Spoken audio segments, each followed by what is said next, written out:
स्वागत है आपका रंकायन एकेडमिक यूट्यूब चैनल में। मैं हूं प्रशांत पुंजा और हम पढ़ रहे हैं ग्राम समाज एवं विकास। दोस्तों, जैसा कि आपको पता ही है कि चैप्टर नंबर 10 तक यानी कि 1 से लेकर 10 पार्ट तक हम लोगों ने ग्राम समाज एवं विकास को कंप्लीट कर लिया है और उसके महत्वपूर्ण प्रश्नों का 25-25 प्रश्नों का सेट भी 10 सेट हमने अपलोड कर लिया है। तो आपके जो भी लेखपाल का पेपर काफ़ी पास आने वाला है, तो सारा वीडियो देख के सारे क्वेश्चन करके आप लोग शॉर्ट नोट्स बना लीजिए। और जिनको भी फ्री ऑफ कॉस्ट ये सब सारा कुछ PDF चाहिए वो रंकायन एकेडमी के टेलीग्राम चैनल को ज्वाइन कर सकते हैं, ठीक है ना। तो आज जो मेरा चैप्टर नंबर 11 है वह क्या है, ग्राम विकास प्रबंधन। क्या है, ग्राम विकास प्रबंधन। यह काफ़ी छोटा सा टॉपिक है। इसमें ग्राम के विकास के लिए, उसके प्रबंधन के लिए कौन कौन से कार्यक्रम चले, कौन कौन से मंत्रालय का गठन हुआ और कब मंत्रालय का गठन हुआ, 20 सूत्री कार्यक्रम के बारे में भी, जो कि काफ़ी फेमस भी है, किसने उसको स्टार्ट किया, फिर नए रूप में कब 20 सूत्री कार्यक्रम चालू हुआ, उसके बारे में भी विस्तार से देखेंगे। तो आइए वीडियो को स्टार्ट करते हैं। तो चैप्टर का नाम है ग्राम विकास प्रबंधन और चैप्टर नंबर 11, ठीक है ना। तो देखिए, ग्रामीण विकास मंत्रालय, ग्राम विकास प्रबंधन का जो कार्यक्रम होता है वह ग्रामीण विकास मंत्रालय के अंतर्गत होता है। तो दोस्तों, यह मंत्रालय 2 विभागों से मिलकर बना है। जो ग्रामीण विकास मंत्रालय है यह 2 विभागों से मिलकर बना, यानी कि 2 डिपार्टमेंट को मिक्स करके ग्रामीण विकास मंत्रालय का गठन हुआ है, ठीक है। जिसमें पहला ग्रामीण विकास विभाग, यानी कि पहला जो मंत्रालय है वह क्या है, ग्रामीण विकास विभाग। पहला मंत्रालय का नाम क्या है दोस्तों, ग्रामीण विकास विभाग, ठीक है ना। और दूसरे की बात करते हैं, दूसरा भूमि संसाधन विकास, यानी कि गांव के विकास के लिए जिस डिपार्टमेंट की का गठन हुआ था। और दूसरा भूमि संसाधन विभाग, यानी कि भूमि, जमीन के संरक्षण, उसके रखरखाव, उसके देखभाल की योजना बनाने वाला जो विभाग था, इन दोनों विभागों को आपस में मिलाकर, यानी देखिए गांव का विकास और भूमि का विकास, इन दोनों विकास के डिपार्टमेंट को मिलाकर एक ग्रामीण विकास मंत्रालय का गठन हुआ। यही दोनों विभाग हैं जिनको मिलाकर ग्रामीण विकास मंत्रालय का गठन हुआ। वर्ष 1974 में ग्रामीण विकास विभाग खाद्य और कृषि मंत्रालय के अंग के रूप में अस्तित्व में आया, ठीक है ना। सन 1974 में ग्रामीण विकास विभाग जो था और खाद्य और कृषि मंत्रालय, यह जो मंत्रालय एक कैबिनेट मिनिस्ट्री होती है उसके अंग, यानी कि उसके पार्ट के रूप में आ गया कि कृषि मंत्रालय के अंतर्गत इस विभाग को देखा जाएगा, ठीक है ना। एक मंत्रालय होता है, उसके अंतर्गत बहुत से विभाग होते हैं और उस मंत्रालय में कैबिनेट मंत्री या फिर राज्य मंत्री या फिर उप मंत्री उसमें रखे जाते हैं। जो काफ़ी विशेष महत्वपूर्ण मंत्रालय होता है उसके कैबिनेट मंत्री होते हैं और उसमें अन्य अन्य प्रकार के विभाग होते हैं, ठीक है ना। आइए अब बात करते हैं, 18 अगस्त 1979 को ग्रामीण विकास विभाग का दर्जा बढ़ाकर ग्रामीण पुनर्गठन मंत्रालय कर दिया गया, ठीक है ना। फिर 23 जनवरी 1982 को इस मंत्रालय का नाम बदलकर ग्रामीण विकास मंत्रालय कर दिया गया। दोस्तों, 18 अगस्त 1979 को ग्रामीण विकास विभाग का दर्जा बढ़ाकर ग्रामीण पुनर्गठन मंत्रालय कर दिया गया। वहां पर जो ग्रामीण विकास विभाग था अब उसका नाम बदल के ग्रामीण पुनर्गठन, यानी कि गांव को पुनर्गठित करने के लिए मंत्रालय का एक गठन हुआ। फिर इसके बाद 23 जनवरी 1982 को इस मंत्रालय का नाम बदलकर ग्रामीण विकास मंत्रालय कर दिया गया।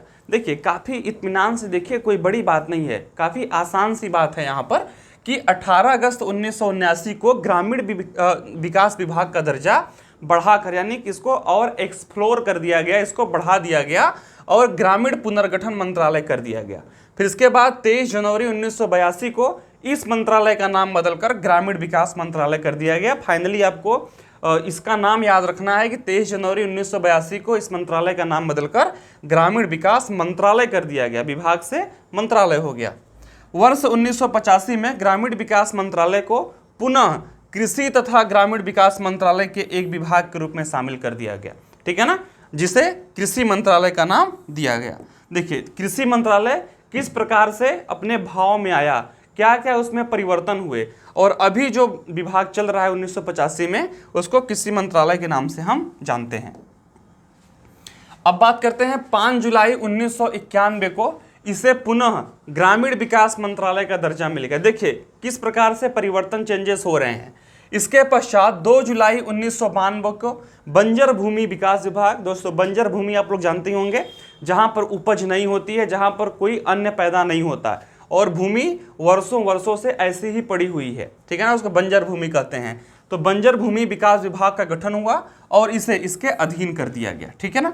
मार्च 1995 में फिर से ग्रामीण विकास मंत्रालय का नाम परिवर्तित कर दिया गया और इसके अंतर्गत 3 विभाग, ग्रामीण रोजगार, ग्रामीण उन्मूलन विभाग तथा ग्रामीण विकास विभाग तथा बंजर भूमि विकास विभाग को शामिल कर दिया गया, ठीक है।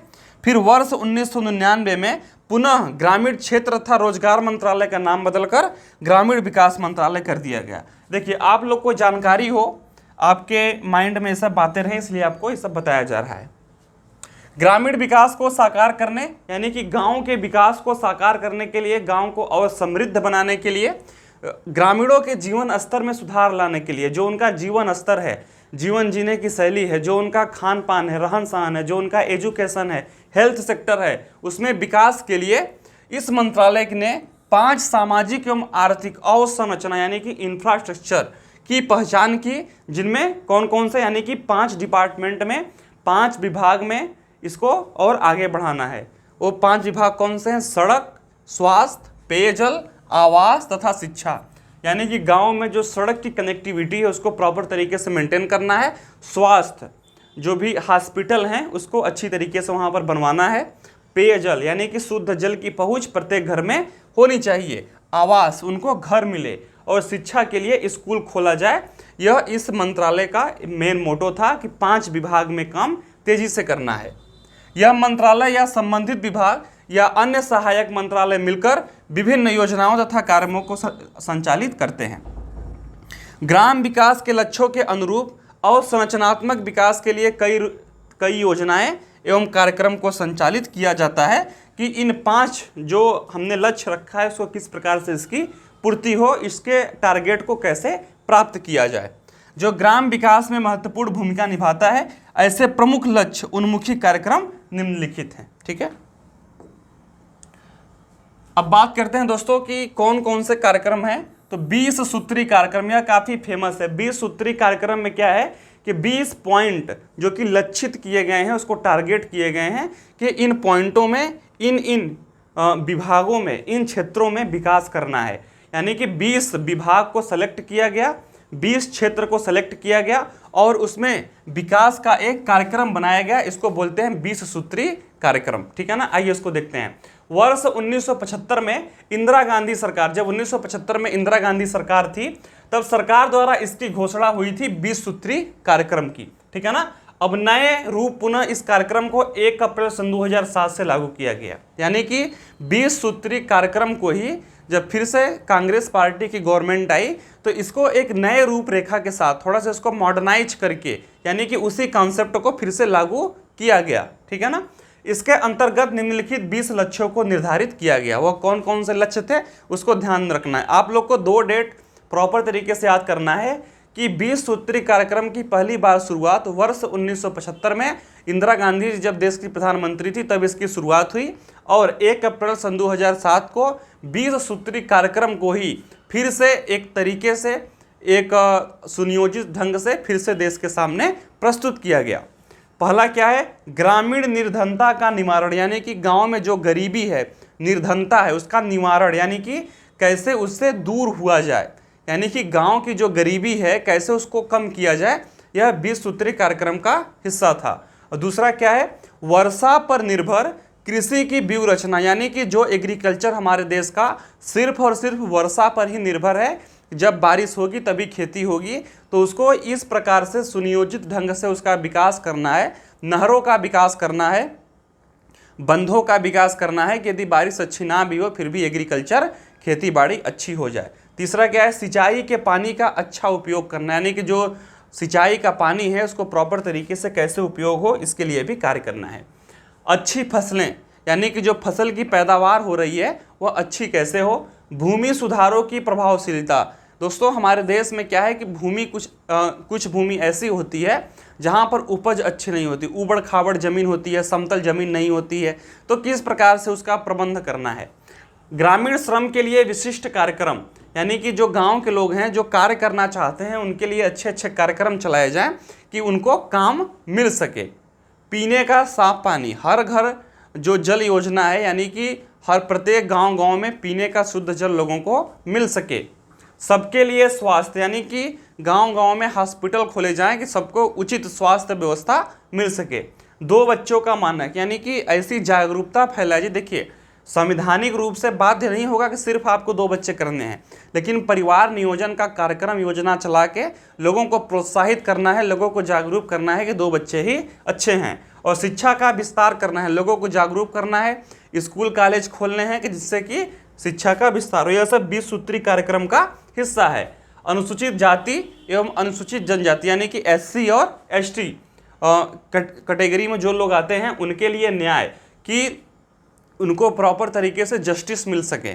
ठीक है ना। देखिए, जस्टिस तो हर किसी के लिए सेम होती है, लेकिन जो सामाजिक ढांचा है एक प्रकार से, तो कुछ लोग इससे वंचित रह जाते हैं, जो हमारी वर्ण व्यवस्था का एक विरूपक उपाय है।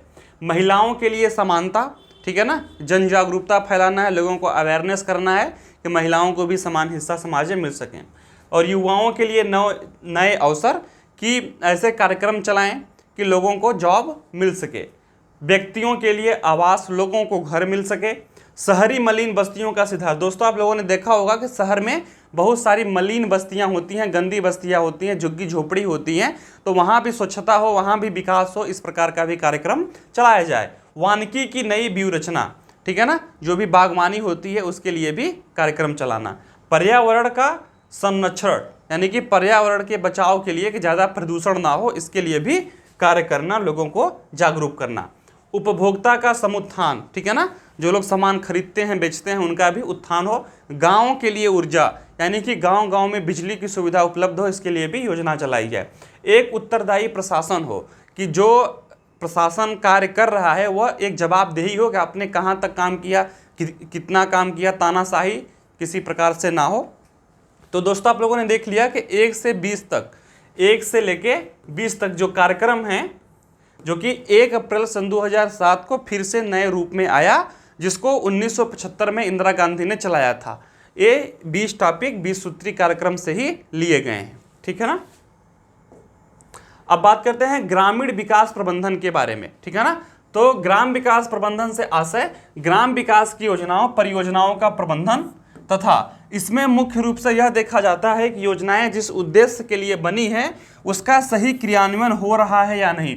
देखिए, ग्रामीण विकास प्रबंधन में जो देखा जाता है वह क्या देखा जाता है कि जो सरकार द्वारा योजनाएं चल रही हैं वह योजनाएं सही तरीके से कार्य कर रही हैं कि नहीं, और समयानुसार वह योजनाएं कंप्लीट हो रही हैं कि नहीं हो रही हैं। ठीक है ना। और उन योजनाओं का प्रभाव पड़ रहा है कि नहीं पड़ रहा है। जैसे कि मैंने बोल दिया कि स्वच्छ पेयजल योजना यहाँ पर चलाई गई, इतना धन आवंटित हुआ, इतना पैसा वहाँ पे लगा, लेकिन लोगों को क्या सचमुच शुद्ध जल मिला कि नहीं मिला। तो उन योजनाओं को परखना ग्रामीण विकास प्रबंधन का एक हिस्सा है। अतः ग्राम विकास में प्रबंधन एक महत्वपूर्ण इकाई होती है। ठीक है ना, जो योजना के बनाने से लेकर उसके क्रियान्वयन तक में महत्वपूर्ण भूमिका निभाता है। ग्रामीण विकास प्रबंधन जो है यह कौन सी योजना बनाई जानी चाहिए। जैसे सपोज करिए कि योजना कैसे बनती है, जब कोई चीज़ की समस्या होती है तो आवाज़ उठती है ना, अरे यार ये तो बहुत प्रॉब्लम है, तो फिर एक कमेटी बैठती है, वह क्या करती है, योजना बनाती है। जब योजना बन गई, धन का आवंटन हो गया, तो योजना लागू होती है, और योजना कितना प्रभावशाली सिद्ध हुई इसको भी चेक करना इसी ग्रामीण विकास प्रबंधन का एक हिस्सा, यानी कि योजना बनाने और उसको क्रियान्वित करने की योजना कितनी सफल हुई, यह भी ग्रामीण विकास प्रबंधन का एक हिस्सा है। दोस्तों, बात करते हैं प्रबंधन की प्रक्रिया क्या होती है। तो प्रबंधन एक प्रक्रिया होती है, यह औपचारिक रूप से संगठित समूह के लोगों के माध्यम से कार्य करवाने की कला होती है। प्रबंधन मतलब कि रख रखाव, एक मैनेजमेंट क्या होता है कि कुछ लोग का एक ग्रुप बना के उनके लिए कार्य करना है। यह कार्यों के निष्पादन में सहायक होती है, जो कार्य निष्पादन की बाधाओं को भी दूर कर देती है। ठीक है ना। और साथ ही लक्ष्यों तक पहुंचने की एक बेहतर कला भी है कि जो आपने टारगेट को सेट कर रखा है, क्या आप उस टारगेट तक पहुंच पा रहे हैं या फिर नहीं पा रहे हैं। यह संगठनात्मक संसाधनों की उपयोग की एक कला है कि किस प्रकार से संगठन बनाकर उसको कार्य करवाना है, जिसमें योजना बनाना, नियंत्रित करना आदि शामिल होता है। ठीक है ना, इसके प्रबंधन में। प्रबंधन की प्रक्रिया में योजना बनाना, संगठन बनाना, स्टाफ की व्यवस्था करना, निर्देश देना, नियंत्रण करना, समन्वय करना, रिपोर्ट तैयार करना, बजट बनाना आदि शामिल होते हैं। यानी कि पूरा एक मैनेजमेंट कि कौन सा कार्यक्रम कब स्टार्ट हुआ, कब खत्म हुआ, कितना कार्य हुआ, कैसे काम करना है, सारा कुछ का उसका मैनेजमेंट करना है। और यह प्रबंधन की प्रक्रिया प्रशासन के माध्यम से पूरी होती है। ठीक है ना, जो यह मैनेजमेंट सारा होता है यह एक प्रशासन के माध्यम से कंप्लीट होता है, जो कि प्रशासन इसको कंप्लीट करवाता है। प्रशासन प्रभावी निर्देशन सुनिश्चित करता है, लक्ष्यों को निर्धारित करता है तथा प्रबंधन प्रक्रिया व सहयोग के माध्यम से काम को करवाता है। इसके लिए संसाधनों का उपयोग करता है, जो उसके पास मैनेजमेंट होता है, जो उसके पास भारत सरकार द्वारा मिले संसाधन होते हैं उसका वह उपयोग करता है। दोस्तों बात करते हैं ग्राम विकास योजनाओं का प्रबंधन एवं कार्यान्वयन, यानी कि किस प्रकार से मैनेजमेंट होता है और किस प्रकार से कार्य होता है। तो ग्राम विकास योजनाओं के प्रबंधन में विभाग तथा नोडल एजेंसी महत्वपूर्ण होता है कि जो भी योजनाएं प्रकाश में आती हैं एक नोडल एजेंसी होती है, जैसे कि प्राइवेट भी होती है और गवर्नमेंट भी होती है, कि उसको ठेका मिलता है कि किस प्रकार से कार्य को कंप्लीट करवाएगी, जो कार्य निष्पादन की पूरी प्रक्रिया को देखता है। आपकी जो परीक्षाएं होती हैं, बड़ी बड़ी भर्तियां होती हैं, उसको भी नोडल एजेंसी हैंडल करती है। ग्रामीण विकास की योजनाओं के संदर्भ में जिला स्तर पर कार्य करने वाली जिला ग्रामीण विकास अभिकरण प्रमुख अभिकरण होती है। जो भी एजेंसी होती है वह जिले स्तर पर कार्य करती है। इसका प्रमुख कार्य क्या होता है? ग्रामीण आबादी की ज़रूरतों की पहचान करना कि ग्रामीण आबादी में क्या ज़रूरत है, क्या इनको चाहिए, उस तरीके से योजनाओं का वहाँ पे क्रियान्वयन करना है जिनकी उन्हें आवश्यकता होती है। योजनाओं को लागू कराने में DRDA की भूमिका तकनीकी, प्रबंधित तथा वित्तीय होती है। इस प्रकार DRDA न केवल योजनाओं की राशि आवंटन करने के लिए एक सिस्टम है कि कौन सी योजना कितनी राशि उसको चाहिए उसका आवंटन करना है, बल्कि उपयुक्त प्रबंधकीय तथा तकनीकी सहायता भी प्रदान करना है। ठीक है, तो दोस्तों आप लोगों ने देख लिया कि ग्राम विकास प्रबंधन में हम लोगों ने आज अपना पहला लेक्चर कंप्लीट किया है। ठीक है ना, यह काफ़ी छोटा चैप्टर है, तो इसका एक लेक्चर और आएगा, फिर ये हमारा